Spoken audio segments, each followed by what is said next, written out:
Now I'm recording. Also, I hate the headsets because they make me think of like a fast food person. Like, may I take your order? Take your order, please. Exactly. I'm not a fan of it. I like to not have a big clunky thing on my head. Anyway, we're gonna get this going. Let me try to do something that every person probably struggles with. This is my dumb little show, and on this I have Beatrice Boepple. Boepple. Buckley. Boepple. Okay. Everyone's in a struggle with it. It's like a challenge is what happens. So anyway, it's cool to finally get to talk to you. I'm not going to go through the whole, everyone. I think I actually. So this is what I did. I did a little homework last night. I watched Dream Child last night, and I also watched Never Sleep Again. I bought Never Sleep Again like a year ago, but I'm like, well, I guess this is a golden opportunity to finally watch it. And I feel like you've been kind of dormant for a while, but I think Never Sleep Again is what actually dragged you back out into the limelight. So when that happened, I think a lot of people have been kind of just noticing you popping up a lot more, which is awesome because it was a great movie and I enjoyed it. So Well, actually, after Never Sleep Again is what allowed me to be aware that Nightmare on Elm Street, the whole franchise, had such an incredible life. yeah, I I truly was not aware of it up until that point. But even Never Sleep Again, that was what, 90, think 2010. I thought, or was it 2010? yeah, yeah, a little bit Okay. ago. But yeah, so it's still kind of a long time ago. So when I first did it, after doing that Tommy Hut, a number of people obviously figured out where I was and found me. So I did do a couple of conventions that year, I believe, either that or right the following year. Um, but after doing those two conventions, I didn't do anything again. After, you know, it was two number five reunions. And then I went back to being a mom and a yoga teacher and a PTA mom and a Oh, Boy can I Scout, can blah, I blah. interrupt you really quick? You should definitely talk about your yoga thing because I mean it's advertising, so that's what the point of this Well, is. I mean, well, as far as the yoga advertising, I actually never really mixed the two. The twain never mixed. I never told my students who I was in the film. But and it's a small studio and it's pretty much packed anyway. The classes that I offer are all pretty much packed. But yes, I am a yoga teacher and I did have a yoga business that I would have plugged, except I've kind of botched it because I came up with a lot of products that are not yoga props, but yoga teaching things and yoga cards and things like that, and posters. And a yoga oracle deck. The main thing was my oracle deck, um, and it was great to develop the products. But then I realized that to sell it online, you have to be online all the time, and I was like, oh my god. So I kind of let that go for the time being, and now I'm running into that all over again because of the whole social media thing with the celebritydom too. It's like you kind of have to play the game if you want to be out there. So yeah, Because I mean, here I I'm gonna tell you really quick. I looked on eBay last night, and like people are selling your autographs for like a crazy amount, and I'm like, you should really just. I think we talked about this before, but you should totally put up a store and just sell this stuff. And I think if I remember, I think Horror Gods is doing a really cool enamel paint. I think coming up of yeah you, so it's again more stuff of you just getting out there. yeah. So it's definitely like good for you to capitalize on that because I think people would definitely like to buy things from you. Well, for sure, I sure hope so. I do. I actually have started setting up a website. That'll just be beatricebuckley.com or something like that. Um, I haven't gone live yet, but that's where people can, order pictures, autographed. They can send me stuff that I'll autograph. They can also do, what is that called? There's a term for it when you do the greetings for Oh, people cameos and stuff. and stuff. Yeah. Um, Which things I like mean, let me tell you, yeah, with the nun thing, that is a good shtick right there for sure to right? do. Yeah. So for people's holidays or whatever, Mhm. your birth, especially for birthdays, right? Your birth was a curse on the whole of humanity. That kind of stuff. So Exactly. You gotta milk that. and then my Amanda doll, my own little action figure made by Custom Horror Dolls. Shout out to Will Turner. He does these. And then those pins, which are going to be amazing. Yeah, But I the thing, looked at it, and I'm a sucker for anything that glows in the dark. Right, glows in the dark. So those of you who haven't seen it yet, it's posted on my Instagram and also on my Facebook. I think I sound so professional now. My Facebook, my Instagram. I Although I know know, this is what according to we my have to boy, do these days. according to my sons, though, Facebook is like for old people. So whatever. Well, What's that? it's still a tool to use. I'll tell you right now. Like, even though Facebook sucks for my YouTube stuff, like I get a lot more traffic from Facebook, so I'm obviously going to use that because got to use everything you can. So Yeah, it seems to be very easy to get you know people get more and more people to find you on Facebook. It's very easy. exactly. But yeah, so I want to have a website where people can do that because you still can currently, but you have to go through my agent, and then he gets a percentage. And I'm saying this out loud because Peter has been very bad and he hasn't been watching my interviews. So if you're not watching this, Peter, then I can talk behind your back. Ha ha ha! You should I, watch me if you want. I think I added that guy recently on Facebook, and yeah, he definitely seems like he gets a lot of stuff done. I think, and another thing too, I did watch also a lot of your interviews on YouTube last night just to kind of see what people were talking about with you. And you definitely did talk about how he hooked you up with a lot of good things going on.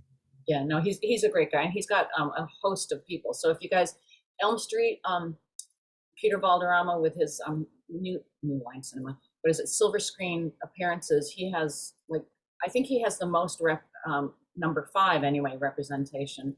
He's got number 2. He's got Mark and Kim. He's got people from almost every Elm Street, plus so many other franchises. So you could always check him out for events. But yes, but I don't necessarily need to give him my a little middleman thing if for my autograph. So I might set up a website for that. Of course. Speaking of that, though, one thing before we get into other stuff we'll talk about, I do want to mention if you are watching this interview, it is very important to go follow her on Instagram and go ahead and talk about why that is important. Yes. Why is it important to follow me on Instagram? Because if not, I will get you. No, I'm just kidding. Isn't this cool? I love my prop. But Instagram, I discovered that a lot of the different conventions and the events around the place will look at an actor or a celebrity or whatever it is, of wrestler or whoever, and judge whether or not to bring you onto their show based on the number of followers you have, which actually does make sense, I suppose. Like if they're paying to fly you out and put you up in a hotel, and especially if they give you a guarantee, which they don't all do, but if they do, they want to make sure that you're wanted, that there's going to be enough fans coming. And so they gauge that based on your social media following. And, I just never had anything to do with it. Instagram, I just started this year. So I think I'm something right now. But, if you look at the big celebrities who've been doing the circuits, they're like 150,000, so you go, 600, 150,000, who's going to get a bigger lineup? Who's going to sell more tickets for us? So, a lot of us are getting fans always saying, "Oh, please come to Chicago, come to Texas, come to this, come to that," and we would love to, but we aren't made of money, most of us, and so we do need to at least have our way paid and our hotel and such, and even if we're willing to work without a guarantee, which sometimes we are if the location is nice, it just helps if fans first of all have to ask for us, and we have to have a larger following. And maybe some of the big ones have paid. I don't know, to get 150,000 followers. I don't know, unless you've been doing it for a long, long time. I don't know how you do that. But in any case, so follow me, please, if you're interested. And if not, then don't watch. You should say your Instagram handle too. Oh, so it's Beatrice Boepple, which is that weird spelling, Boepple. Boepple. Anyway, so it's Beatrice Boepple, Elm Street. Cool. And I will also put the link to her Instagram in the description area on the YouTube video. So you can also click on that if you just don't want to look it up. So just, do me a solid and go follow her, because it would be just cool to get her up there, because it takes every little, with all the stupid social media stuff, it does take a lot of work to do that. And she's worked for a long time. So I think she deserves a little break here, because I'll tell you, when I was a kid, watching Dream Child was like a huge thing for me. So doing this interview is a super big treat for me. And the reason why it's cool to go to conventions and stuff like that, because, everyone that's watching this video probably owns one of these figures right here, which, have you seen this thing before?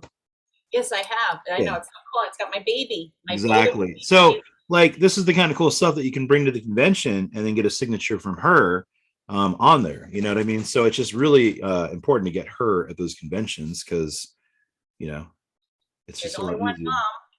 There's only one mom and Exactly. Freddie. He's got a lot of kills, and I know they're cool. They definitely are cool. And if you're a collector, you want to try to get them all. But there's only one mom. There was two of us that played her, and unfortunately, as we know, the original Nan is no longer alive. So I'm the only one that's ever played Freddy Krueger's mom. And unless they do a prequel, I'm the only one. So yeah. Exactly. But I don't see any Nightmare stuff behind you. Oh, that's because I have it. It's in my other side of my apartment. There's a whole wall of it. Pretty Trust cool me, wall though. I Yeah. have a lot. Santa figures behind you. I can't really see. That is Silent Night, Deadly Night Part One, and then Part Two. Yeah, but no, trust me, I have a lot of stuff. You can even I'll even show over there. You'll see a glove over there in the corner.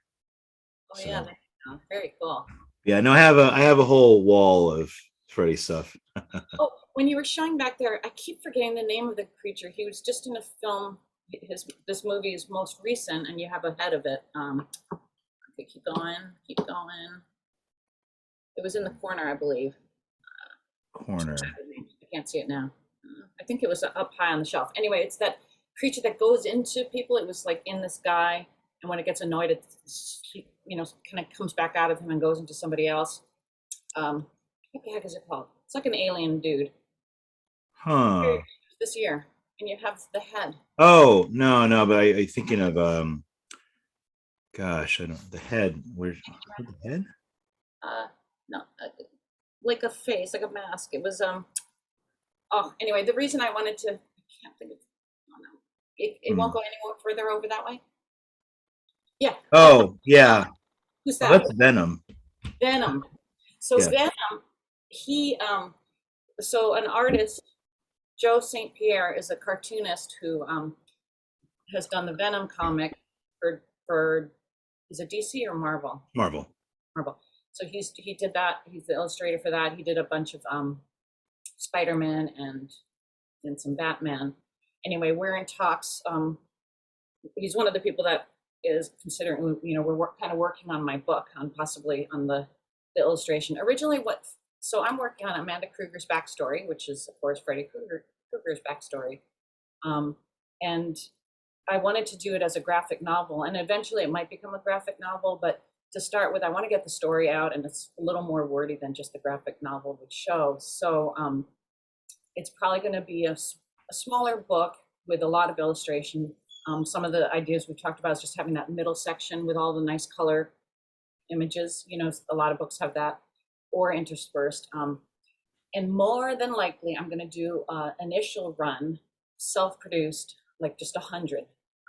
So you have to get your bids in there early to get a signed copy of the first 100 release. And if based on that, so that I can get feedback, I can work more on maybe getting some funding, getting some backing, perhaps going with either a established publisher or even Craven Estate. I mean, there's a lot of possibilities in the work, but I just want to get the story out because I've been mulling it in my mind for years and years and years. And especially now that there is little hints and talks of a possible prequel, I want to get my version of the story out first. And my story, I will say, timeline wise, it follows all the movies. I've done as much research as I can to make sure that it doesn't, go against anything that's in the movies more than the movies do themselves. Because if you really sit down with a timeline and write down any and every date of the different characters' births and deaths and this and that, they don't really match up all that well. But they're not, nobody, they didn't have a continuity person between script to script, it seems. But Yeah. anyway, I'm trying to keep it as close to the reality that was established in the initial 7 films. But it's basically going back to before even Amanda Krueger was born. How she came to be, her parents, which led to her, and then why she became a nun, and then what it was like for her giving birth to Freddie, giving him up, watching him go through that. Because as we learn in the stories, she was alive and watching him, and clearly he knows she's his mom. I mean, he recognizes her. So she was in his life to a degree that whatever that was, whatever she was allowed to by the church, watching from afar when he was with his step, his stepdad, or what is that when you're not adopted? Uh, he was her, Alice. Yeah, a Uh, bastard child. I don't know. well, he was a child, but he wasn't adopted. He was fostered. She was Ah, fostered by him. But there's a lot of backstory to that too, and all that kind of good stuff. So anyway, so we're working on that. Yes. I was gonna say, I think on your Instagram, did you not post, I think, a comic segment, I would imagine, from one of the older Nightmare on Elm Street Yeah. comics, I think. Yeah. So Marvel Comic actually did in their initial thing. They had Freddy Krueger's Nightmare on Elm Street, and they did part one and part two, and they were going to do further ones, but they pulled the plug on it because of fear of the backlash that they would get for the violent content. Yeah. So they never continued with that. But they're not the only ones. There's been three different cartoon, comic book houses that have done Elm Street stories over the years, but they don't particularly stick close to the movie movie line. Mine is more based on the movies and what's shown about Freddy and Amanda Krueger. I was going to say that's a very good thing that you're doing the 100 press thing and having it autographed. I think recently Kane Hodder did a book on Jason, or Kane Hodder Kills or something like that. But he was advertising like a special version where it was signed, that kind of thing. And I think that kind of niche thing really helps sell the item. So having it signed, knowing that it comes from you, definitely is an easier way to sell the item for sure. Right. And I'll number them 1 through 100. If Yeah. the first one can be whatever, a little bit more special or prize or something. But it's twofold. One, because, to test the market so that, because at this current time, I'm not working with a big publishing house. So, after putting it out, people might go, oh, I liked it, but, it'd be nice if there was, more pictures scattered throughout, or there was less, or there was this, or there was that. And also the possibility that somebody catches something that I just never considered. I mean, I am going to send it to be edited before I send it out, just because my English is, whatever. We all make mistakes and typos and stuff. I will have definitely people look at it, but I do want to, it's Amanda Krueger's story. It's a story that I've kind of lived with and created for the past 30 years, but fans also have lived with this character. It's those of us who keep this alive, and maybe somebody will come up with something that's like really strikes me that I want to redo, So for that reason, and also just financially, I, instead of putting out a whole bunch, which if I'm paying for the first batch to be made, it's got to be what I can afford to do. So I think about 100 is what I'm thinking. Although sometimes, anyone who's done any kind of publishing, large amounts, once you kick past a certain amount, it's actually more financially feasible to make a bunch. But I ran into big problems with that with my yoga stuff, because I did 1,000 copies of my yoga oracle deck, because the difference between making 500 and 1,000 wasn't that much more. But now I have like 1,000 of these books in my house that I have to figure out how and when to sell. So Well, I'm not good on the sales part. just make the website and they will buy. Trust me. They'll be like, I'll take one of those. Just sign it. So that'll help. I think in one of your interviews, one thing I just throwing out there because I like to throw weird tidbits. I think you do you know what I think it's Mahakal? Do you know what that is at all? Yeah, Yep. the guy with the tongue It's and it's the weird so I guess that's what the apparently the Indian version of Nightmare on Elm Street was. I looked it up. That's what it's the character. Oh, is that what they called him? I think so. I don't know. I tried looking it up on YouTube. I just typed in Indian Freddy Krueger on Google and it came up with that. And I saw the trailer and I'm like, oh my God, this is such a horrible ripoff. It Right? was even down to, I think there was a part where they ripped off the scene from Day of the Dead where all the hands come out of the wall, but they put Freddy Krueger gloves on the hand, Not which crazy. was crazy. But there was so much ripoff. I'm like, oh my God, this is crazy. It was Yeah. basically Freddy Krueger with a mullet. Right. That is the one. I forgot that the name was Mahakal, because I, there's in Hindu lexicon there's Maha. Well, Maha means like the great, right? So Maha, like so Mahatma Gandhi instead of Gandhi, it's like the great. And then Kali is the goddess of death, and she's the one that wears all the skulls around her. She's often depicted with trident and sword and her tongue, like the not Australia. Who are the guys that you know what Uh, I'm talking about? Aboriginals, maybe, or They are Aboriginals from maybe New Zealand. The Maori, I think, do the face, and so she's kind of like that, and she her vehicle is a tiger, a tigress, or something. But that's interesting if they use that collie.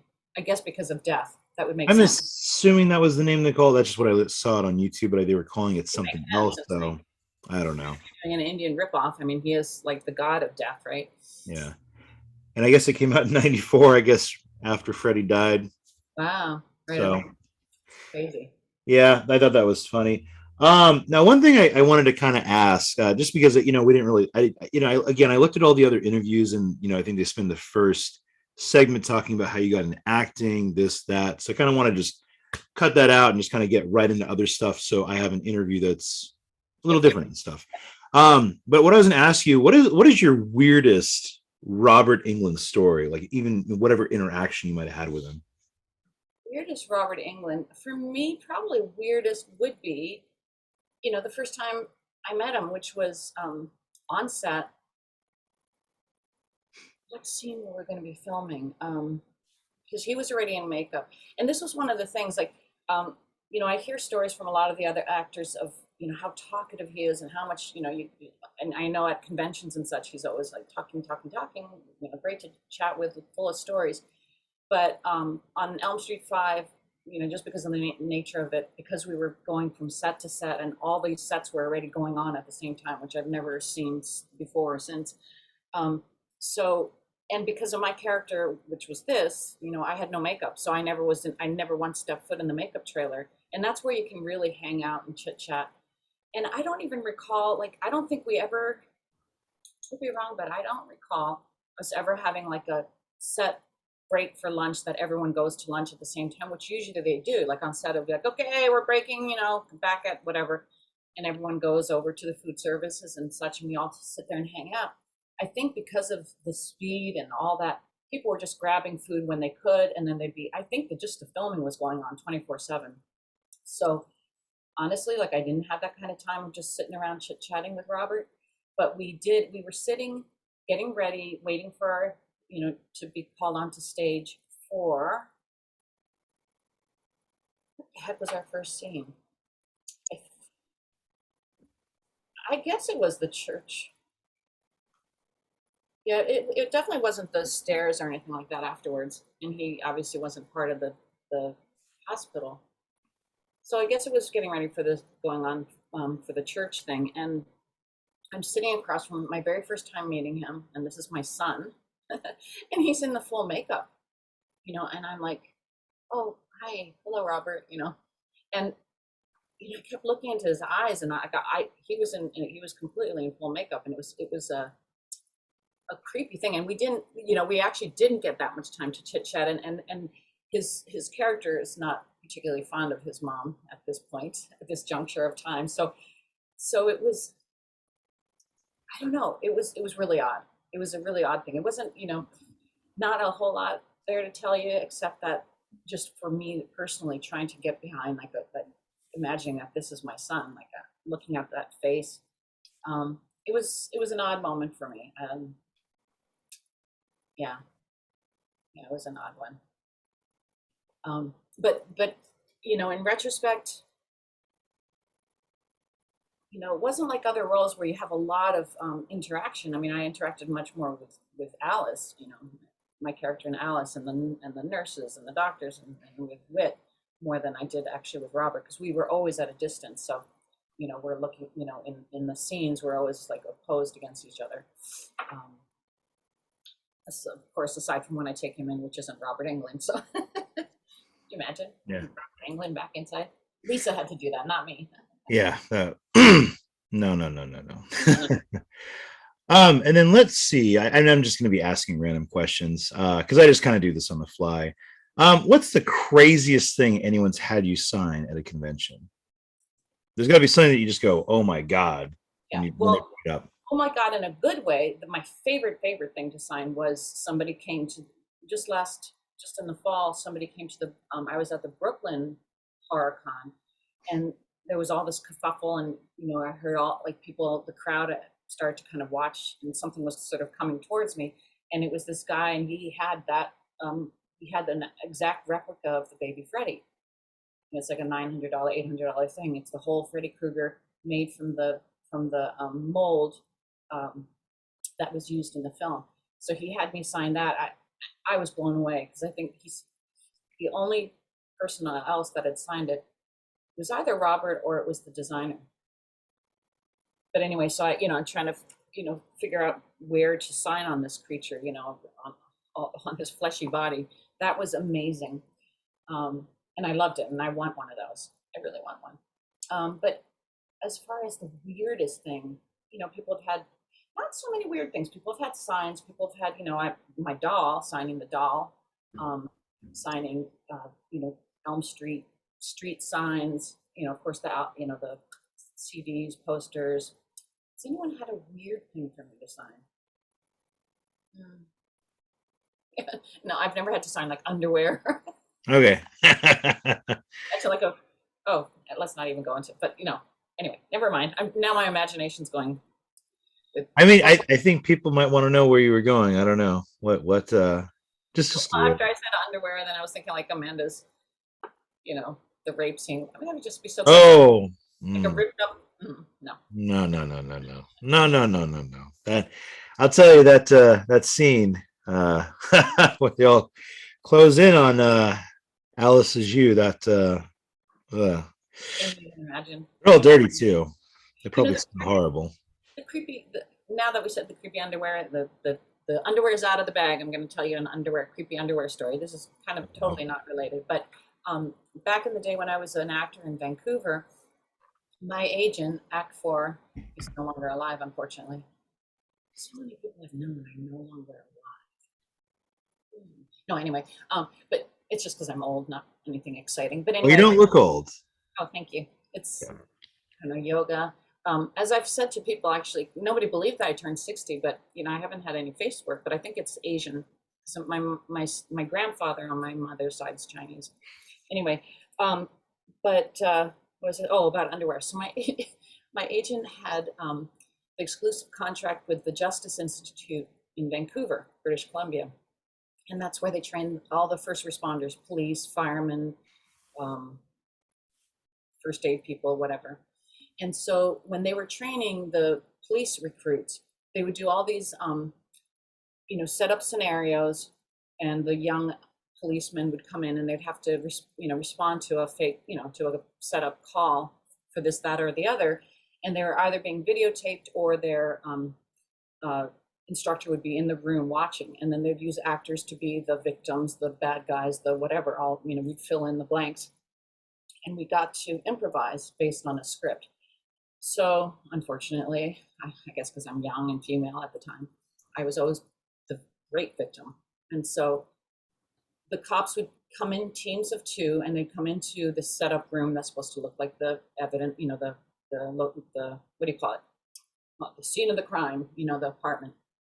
And one of the pieces of evidence that they were supposed to try to find was the underwear. And we weren't told, we were told as actors to just completely, improvise, be as real as possible. And if the police, made us feel comfortable, then by all means give them as much information as they asked. And if they were off-putting and it made us want to clam up, then clam up. Because this was for the instructor to see how well they would react with actors. And my God, if they did this program all over the US, we wouldn't have, hopefully, the kind of issues we have with bad cops. I mean, there's a lot of great cops out there, but of course there's bad ones. With anything, there's bad, there's good and bad. And of course too, unfortunately, the thing with police is, any of the jobs that give you a gun and give you power, they will be a certain percentage of power hungry, creepy people that are attracted to that. Of course, not all, and I'm not putting down police by any means. But in any case, doing this kind of psychological testing would, I think, weed out the bad cops early on. And when that happened for sure with my underwear, because so one team, there was a woman and a man, and they came in and they made me feel very comfortable. And I eventually shared what happened, this, that, and the other. But then this one team comes in, and this was back in the day when I was young and I had an attractive body, whatever. And they come in and are right off the bat, even though they were being, you know, not interviewed, examined. This they knew it was fake. They knew I was an actor, but they already come in there kind of like checking me out and just having this male kind of attitude. And then the one guy takes his bully bar, whatever that thing is called, bully stick, and he finds the underwear, and they had it as a thong, whatever. Anyway, so he picks it up and he's like, "Ooh!" He whistles and he shows it to his partner. And here I'm supposed to be this woman who has just been raped, like horrified, and he's like, checking out my panties, and then he goes, "These are yours?" And I'm like, "Yes." And he said, in front of the interviewer, he goes, "So, did you come?" I kid you not. Holy crap. That guy was fired. I pray, I hope. Yeah. And actually, that very same day that another team had been working with a robbery case, and it was my friend Dwayne who was playing the robber. And when they got to the scene of the crime, they start to try to arrest him, and the actor, got up and ran. And so they chased after him, and he was running all over the place. And maybe because he was more fit and they were huffing and puffing, by the time they caught him, and again, this was for testing purposes, they caught him, the young policeman started to physically beat up on the actor. This is an actor. This was fake scenario, and they're like punching him. So, I mean, it doesn't always happen, but it's, and it's, as the actors, we should have gotten really a lot more insurance or something, but it was a good way to kind of weed out, right? The few that got a screw loose. Yeah. Because I mean, that's not good. That's for sure. You can handle your, whatever when Emotions. Yeah. So. Speaking of other movie stuff, I believe, what was it, Quarantine? I think you had, right? Yeah. How often do you look back at that film and go, "Wow, this is really terrible"? This is really terrible. Are you really saying that? Well, no. I mean, terrible as in, like, when you look at how things are today, like, what I mean by that. Sorry, you were doing this and it shut my train of thought. I was like, uh-oh. It was terrible. My film was terrible. No, it wasn't terrible. I'm just saying, like, no, it was good. I'm just saying, when you look at it, it's very scary how that has come true today, and that's what I was meaning by terrible. It just, I'm like a cat sometimes, and you did this, and it completely made me go terrible. Oh, That's what terrible. Anyway, good save. Yeah. Wasn't terrible. No. So Quarantine. Have you ever seen it? So no, I haven't. I went and saw the trailer, and when I looked at the trailer, I was like looking at it. I'm like, oh wow, this is very scary and awful, because it looks so much like what's going on today. So yeah. So anyone who hasn't seen it, you can find it for free, like online. And both Quarantine and Matinee, both are Canadian films, and they both were done in 1989. So look under 89 Quarantine, because there was a movie by the name Quarantine that came out, I think, in the 90s or something. This isn't that one. yeah. But they have their own merit. Are they phenomenal films? No, definitely not. But are they horrible? I don't think so. Besides, I'm in them. Yeah. No, but it's freakish. Like Quarantine is weird, because we did it in 1989, and it's the whole idea is that this disease, this virus, kind of takes over and is infecting all these people, and people become very infected and get really sick. However, after several years of this, they're discovering that, well, actually, by this point, everyone's a carrier in one form or another, and you either will get sick or you won't. It just depends on your own body. So instead of, arresting people and putting them in quarantine, let's focus on finding a cure for this disease. Now, does that sound familiar at all in any way? I know, and that's what I was saying. It's terrible because that was made in, like, 89, and here we are in 2022, and it's like literally. Yeah. And it also, it's interesting too, in that in the film Quarantine, this, kind of nasty, evil politician. One second, there's a leaf blower person outside my apartment. I don't know if you can hear that. Yeah, I can. Yeah. Damn leaf blowers. I don't know. But what happens in this film is that politician politicizes this disease, this virus to gain more power, and anyway, I can't imagine politics ever getting in the way of our social health or anything like that, right? So yeah, it's worth a see. Yeah. Besides which, for a couple seconds, you get to see my breasts. A nun? No, and this is one of the reasons my boys refuse to watch it, or so they tell me. They say they won't see it because I did tell them there's a quick scene, really, really quick. And it was weird too because it's like 2 seconds. Like I think I take my top off, and again, this was over 30 years ago, so my girls stood up all on their own. they passed the pencil test. Do you boys know about the pencil test?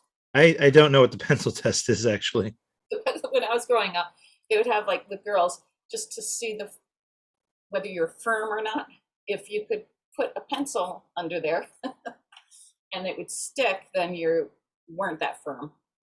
Like, I can't believe I'm saying this. Anyway, but if I bring out horrible things in people, I guess. I don't know. you do, if you're nice and firm, then the pencil should just like roll away. Anyway, so at the time I would have passed the pencil test, but no, but seriously, so we just did this, and it was part of the script, and I had read it. It's this love scene where the guy I take hostage, I end up feeling bad, and he's all bloody and whatever, and I just quickly whip off my top and kind of wipe his bloody wounds that are my fault with my top. So you see my girls for just a couple seconds. Anyway, and when we were filming it, this was in the 80s, and we didn't have DVDs even. And in my mind as an actor, my big decision was, am I going to be okay for this film to be seen, with my nakedness for a couple seconds? I never in my wildest dream believed that it would go on like to the internet, that this would have this life where, these creepy companies that look for nude scenes in every movie, and they, like if you Google far enough down the line, you see, Beatrice Boepple's boobs or something like that. Like there's websites where you can watch people, almost any actor who's ever appeared nude anywhere, you can watch them. I guess you have to pay for it, but very embarrassing. Like that's not something I had ever imagined would happen. Like it's just never thought of it at the time. Weird. Right? Yeah. Anyhow, My mind is blown by the whole pencil test thing. I just had no idea. I know. You're talking to this nice little 60-year-old nun lady, and we're talking about underwear and pencil tests, but I apologize. Okay. Now I can be like to my friends, oh, do you know about the pencil test? Get out the pencils, everyone. It's a pencil party.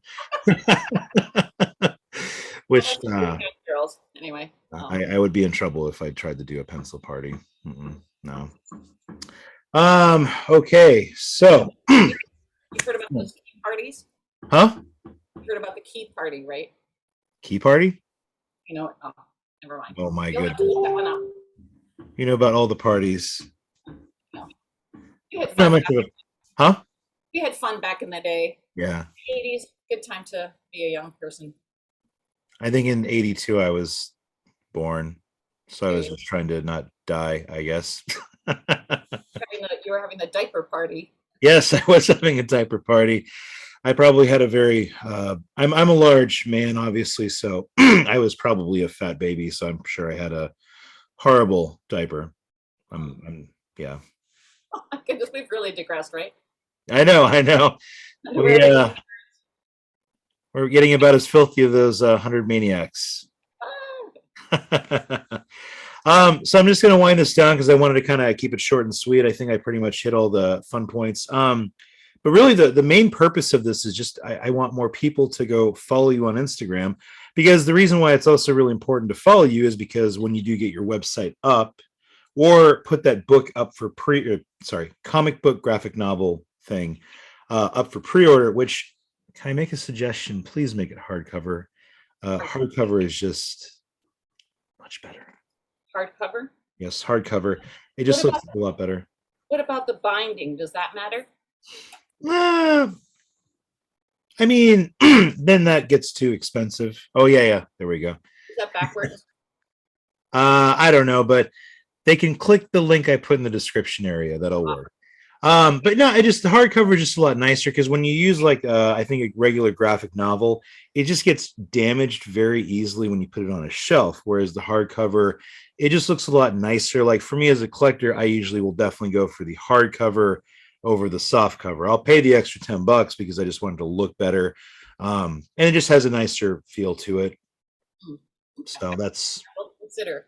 Depends on what my budget is, but yes. exactly because that can make the costs It really creeps up. Yeah. exuberant. Yeah, I mean, it might even. I know this sounds really crazy, but it might even be good to try to do like the GoFundMe route or whatever it is. Usually, just so it's essentially like taken care of. So you're not like going, oh, let me pre-order 100 of these, and then only 50 sell. Then you're stuck with 50, and there's the cost of that. That way, you can at least gauge. Okay, cool. I've pre-ordered all these books. My costs are covered. There's not really any risk. And I think there's definitely enough fans that will definitely go, oh, I'll take one of those. Hell yeah. So you take that under advisement. Totally. And that's just coming from a guy that'll pretty much buy almost anything that looks lucrative and awesome to me. So, and I think the graphic novel thing that you are definitely mentioning sounds like a great idea. There's been a lot of Freddy Krueger comics, but I mean, it's unique because it's coming from you. As opposed to just some guy going, let me make up a story about Freddy Krueger. Right. Yeah. And this really her story kind of ties up a lot of those loose ends that people kind of ask about. So I think. So we shall see. Totally. All right. Well, thanks for joining me on this video computer interview adventure. I'm happy that you put on the nun outfit, and we also talked about the pencil test. It'll be my thing. I'll never look at a pencil the same again either. What's that little? Oh, you have to jiggle it. Wait, this is what am I doing? It's not really working, is it? Oh, you have to. You know what? Actually, hold on. Let me give me a second here. I'll be right back. Well, I was doing that entertain. The little. I'm gone. Oh, is it this? No, that's not really working. You'll cut this, right? See, I was a horrible student in school, so I think I kind of mastered it. See, it's all about you have to see that. You have to kind of see that. Yeah. Oh, I see it now. Yeah. Yep. And I've done this because that's what I did in school. I didn't even pay attention. I just sat there in class going, making them wiggle. What about this? Here, can you do this? Absolutely not. That's from Zoom, this show called Zoom. Anyway. That's what I can do. There you go. No, very different. All right. Well, hey, this is like a really bad aerobics. I guess that we're doing. But anyway, okay, I'm gonna finish this up. This is like a horrible goodbye because I'm procrastinating the goodbye. But again, thank you for coming on to my little YouTube channel thing, and I really appreciate it. This has been a super big honor to me to actually talk to you because when I was a kid, I watched that scene and it was just like, man, that's just crazy. Because I stop. I'm gonna stop for a second here. The end of Dream Child, that scene where you just kept like going, screaming and it kept bursting. That freaked me out when I was a kid. So I love that scene. So it just resonates with me quite a bit. So, but anyway, thank you for coming on. Hopefully, everyone that's watching, it really doesn't take very much effort just to go to her Instagram and hit follow. It's super easy. It doesn't take any effort. And she posts a lot of cool stuff because you're getting there. And then I've noticed you've been learning the whole reel and stuff like that, it looks like. Yeah. I mean, I got so much to learn. I really don't know. Half the time I don't know what I'm doing, but I'm trying. I'm experimenting. So exactly. Which, I mean, this is new to you, whereas I've been doing this for like 3 years. So, I just sit there and go, except I can't go on live today because I posted a meme about Jeffrey Dahmer. So that's what I got in trouble for. I posted a meme about Jeffrey Dahmer and it says the CDC, and this is from a year ago when COVID, or a year or two ago, right? It says the CDC says don't handshake, right? And it's a picture of Jeffrey Dahmer stopping a blender for handshakes. That was it. That's what I got in trouble for. And now they won't let you. Oh my God. Yeah, so I'm probably banned for like 30 days from going live. I think we'll see. I'll have to show you my blender. I think it might even be on there as my cut up blender finger because I actually stuck my stupid finger in a blender. Crazy. Yeah. I have a horrible fear of that stuff. I've watched too many horror movies where people are like Oh, no, sleepwalking. I've got 8 stitches, and it was one of those the the blender that you put in the stick blender. Hand blender, I think, or something. Yeah, immersion blender, I think it's called. I was making a hummus, and I stuck it in, and then it was all stuck. The stuff was in there, and like an idiot, I thought it was unplugged, so I go to clean out the blender part, and while I was doing that, I was holding the thing, and I turned it on. 8 stitches. It looked disgusting. They went through bone, and I had all this hairy black stitches coming out. Ooh. And then I ended up at that same one at the Brooklyn. I think it was at the same Brooklyn Horror Con. Was sitting next to me was one of the pinheads from Hellraiser. Which guy? One of the more later pinheads. Alan. I know his name. I'm not going to mention the middle one because that pinhead was terrible. This guy was actually kind of okay. I can't remember what his name was. Next to me, and it was funny because I had done a post about my finger looking just like pinhead because it did. It had all these stitches coming out, and it was all. Anyway, that's my finger in the blender story. But okay, well, it was a lovely chatting with you. Actually, there's one more thing I did forget. We do need to mention really quick. What convention appearances do you have coming up? That's what we should probably hit really quick. Okay, so really quick. Well, hopefully I can come on again and let you know because I'm so there's 2. I have the contracts right here, but they have not announced me. They keep to make it a special announcement. So I'm supposedly not. My agent said you cannot announce first. I'm like, but they are both on the northeastern America. One's coming up in April, and the other one is I believe is in August. The only one I can say because they've been announcing it all along since last year was the one in England at the Hampshire Horror Con. But unless you're listening, and there are actually people from England that do watch me. So well, then there you go. So that's the Hampshire Horror Con in East Hampton, UK, November, the first weekend in November. So come see me if you're there. And there's a bunch of us from Elm Street, from 5. I know Lisa will be there. I'll be there. Danny will be there. Whit will be there. I think someone else, but I can't say it because it hasn't been announced. And then I know Mark and Kim from 2 will be there. There'll be a whole bunch of us. So if you're in the UK and you're an Elm Street fan, do come to that one. And the other ones for locally, I will let you know, and you can help announce and spread the word when I'm allowed to announce them.